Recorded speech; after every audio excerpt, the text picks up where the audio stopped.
Welcome to AutoCAD channel. Today I gonna show you how to draw grid line in AutoCAD automatically. Before starting the video, I requesting to my viewer to please subscribe my channel, and if the video is informative, please like this video. So let's get started.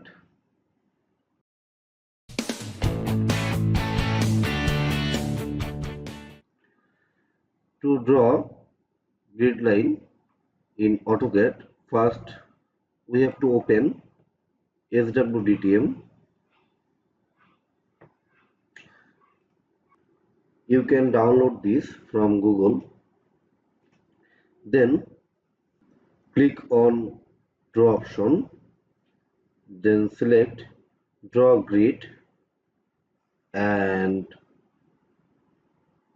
select draw grid with grid lines. Then here you get an option of grid interval.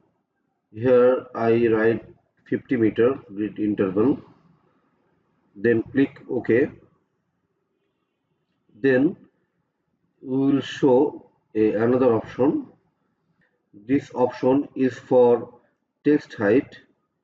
Here I write 2. It's mean 2 meter is my text height. Then click OK. Then select the range of your grid line. Now you will see that my grid line has created along my drawing. In horizontally is my northing value, and vertically here is my easting value. So thank you for watching this video, and please subscribe my channel.